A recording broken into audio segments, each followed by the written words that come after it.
Woody Wommack and Mike Farrell here in New York City, bringing in all types of guests, star-studded. Joining us now on the phone, Penn State football coach James Franklin. Coach, everybody signed, sealed, delivered. You got to be feeling great.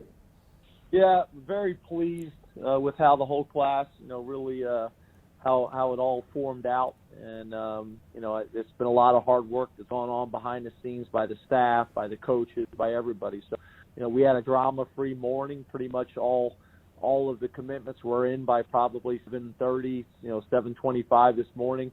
It's always nice when it plays out the way you think it's going to play out.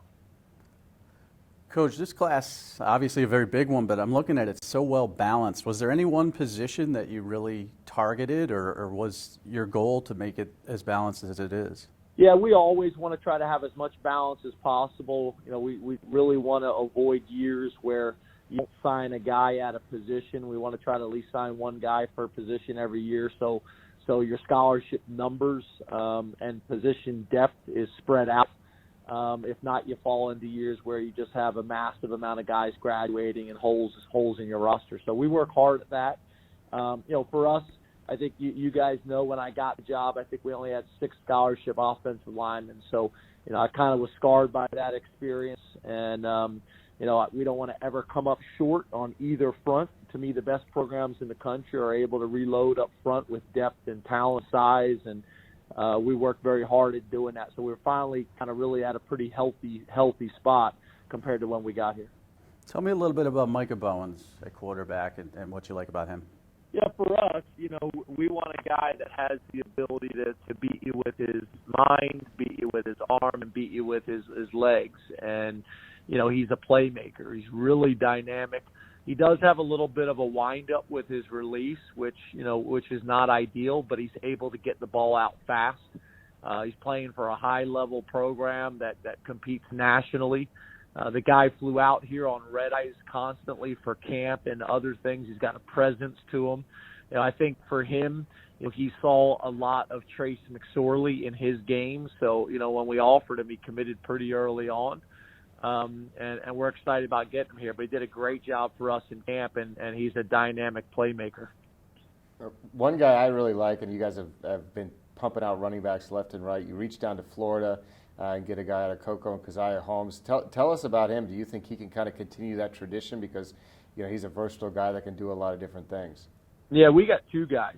Kevon Lee we like as well, and both of those guys, obviously, what we've been able to do with Saquon Barkley and now Miles, both doing really well in the NFL. We've shown that we can recruit these guys, develop these guys as well.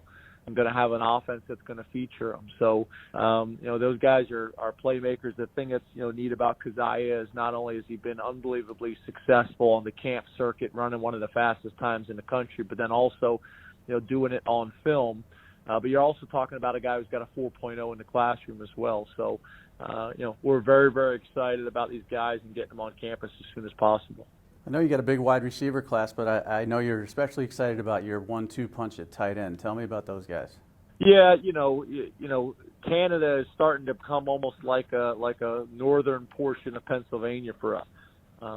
We've done a really good job of tapping into that area, and Theo's a guy we've recruited really hard for about 2.5 years now. He came to camp. We were one of the first schools to offer him, and then he blew up on the national scale.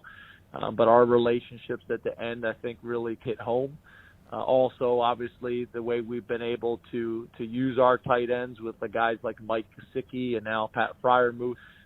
So that's becoming a position of strength for us. A guy that, not a whole lot of people are talking about, but I think they should, is Tyler Warren. You go back and you watch his senior tape. He's a projection because he does play quarterback as well as a number of other positions in high school. But his basketball tape, his football tape is really impressive, and he's a massive guy as well. Both those guys are 6'6" and 235 pounds plus who can run. So, we get credit for being LBU, but we're trying to be tight end U, we're trying to be O-line U, we're trying to be DU, we're trying to do it all. Speaking of LBU, obviously Micah Parsons has really developed as a linebacker. Curtis Jacobs, one of the highest rated kids in your class. What are his strengths, and do you see him possibly being ready to play early as physical as he is?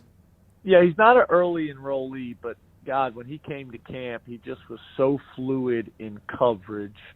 Watching his high school tape, he's able to impact it in so many different ways. We've had a lot of success out of that high school. It's 3 years in a row signed a guy out of that high school with P.J. Mustafer, who's playing for us really well in the defensive line, and Devon Elise, and now Curtis. So we want to keep that rolling. But Curtis, that we think is an every down linebacker. We think he can play all three positions. He's sideline to sideline.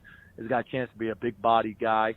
And then Zariah Fisher and Tyler Elston. If you have not watched those guys' senior tape, I would challenge you to check it out. Zariah is a 6'3", 255-pound guy that makes plays on the ball and can punish you. And then Tyler Elston is kind of throwback LBU, kind of like a Dan Connor and some of the guys that played here in the past. A kid in state that had a dominant year, came to camp twice to earn the scholarship, and we're really excited about all three of those guys. I've known you long enough to take a hint, and I feel you just dropped one there. Watch the film, Mike. Move them up in the rankings. Perhaps we should reevaluate a few of these guys. So, last question for you, at least for me.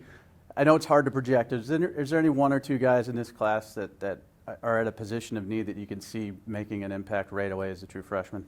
Yeah, that's obviously always hard to say, but Curtis Jacobs is not coming in early. He's obviously the one that everybody's got ranked really high. So we could see him factoring in for us. We're probably going to need, some help maybe, from somebody at the defensive end position, just kind of based on our depth. And I would say the same at wide receiver. We're going to have some guys that are early enrollees.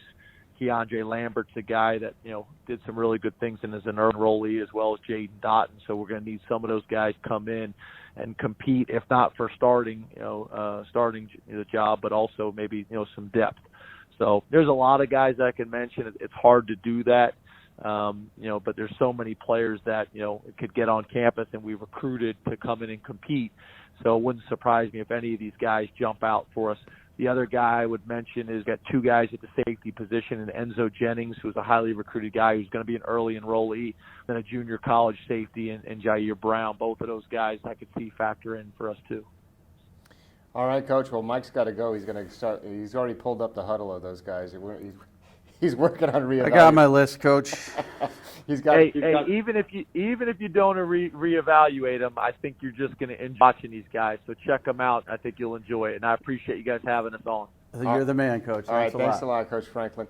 You can check out our Penn State coverage, blueandwhiteillustrated.com, and stick with rivals.com, as we'll have more analysis and interviews throughout the day.